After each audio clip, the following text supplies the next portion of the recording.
Hey, what's up guys? This is Parpreet. In the last video, I went over the Pixi tripod from Manfrotto, the version 1. Today, I'm going to be going over the version 2. There are huge improvements in this little tripod.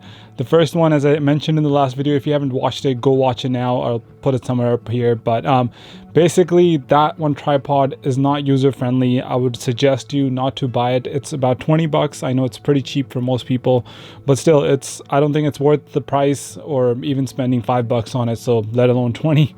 Don't go out and spend that money. There is the second version, which I actually really like, and there's a lot of improvements, and that's what I'm going to go over today. Explain to you guys why. I think there was like an $18 additional price, so it was $38 for the second version versus the first version that was only $20. So there's I would say almost twice the price, but it is definitely worth it. I say don't even drop that $20 on the first one. It's not user friendly. The ball head does not move easily. Compared to that, they just like listened to my demands and they fixed it in the version 2. This video was totally not planned, but it is something that they fixed and gave us something better on. So I just want to quickly go over the Pixi 2. This small tripod basically gives us almost every single necessity that we could ask for plus more. So all the things that I talked about in the last video, for example, the ball head, they kind of fixed that. The screw that goes underneath your cameras, they also kind of fixed that and made it really nicely where you can, kind of screw it in. You don't have to manually rotate your camera around and fix it on. So those are the things that this new tripod has actually made. So let's start with the number one problem that the Pixi 1 actually made was the ball head. The ball head was just so hard to move around. As you guys can see, this button here, if you have to press it in super hard and then you can finally move around the ball head, it's not user friendly. It's not what I want to be doing. Yes, it stays pretty much intact and it does not move, but again, to get it to move, you need some solid willpower. And if you're vlogging or something with this, I think it's super hard to do that. You have to like push in with all your force and kind of work around for that. And then again, this is pretty simple. There was nothing too extreme in the Pixi 1, but the ball head in the second version, they actually fixed it. So it's actually not a button here. You actually have to rotate it. So if you rotate it towards your left, you basically unlock it and you can move it around however you like. You can even get like a portrait shot. It's pretty nice. As you guys can see, you can put it right there and have a portrait shot out of this whole tripod kit. So the second thing I think the Pixi 2 basically really nailed down was the screw at the top. So to screw your camera in, you don't have to actually put it on and then rotate your camera around. You can just leave it there and then you can rotate this dial that they have provided us with, and that basically locks on the whole camera. Basically, you just spin it around and then here we have it. Even with limited space in hands, I'm able to put this guy back on, and here we have it. Here we have our kit. But on the other side, we did not have anything on the Pixi 1. Basically in this one, what we had to do was put the camera on, spin the camera around like an actual screw. So you basically had to make sure that it got tight, but here we can use this dial, which is pretty nice.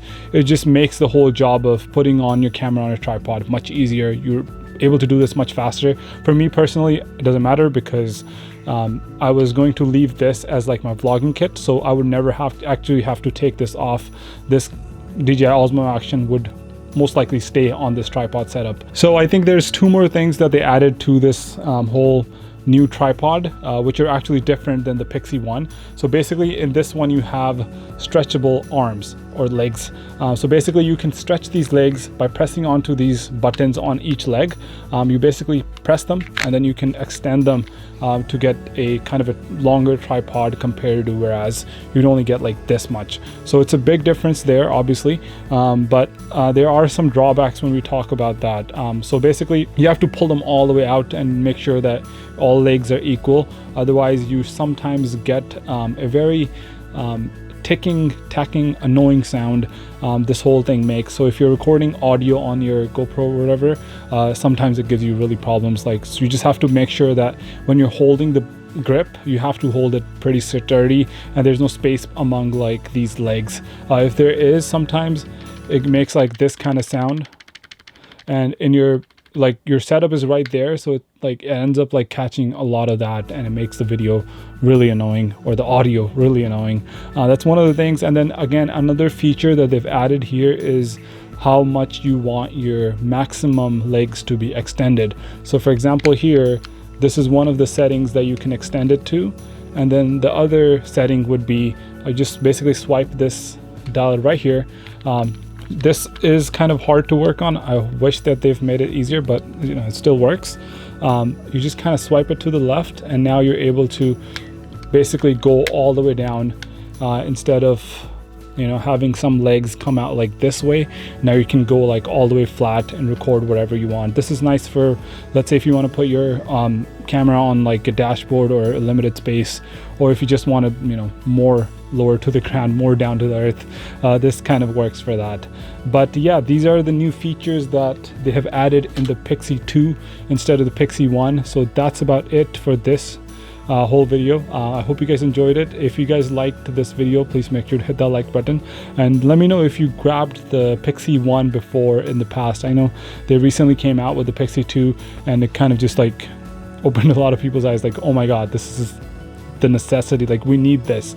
Personally, I am going to be returning the Pixi 1 because I don't think it's user-friendly. I don't think that it serves a purpose of fast production when I need it on such a simple tripod or whatever. So definitely I'm going to be returning it. Pixi 2, however, I am going to be keeping. There are a couple things that I hope that they can fix in, like, let's say Pixi 3 or whatever. But this will conclude today's video. If you guys liked it, please make sure to like, share, and subscribe. I'll see you guys in the next video. Peace out.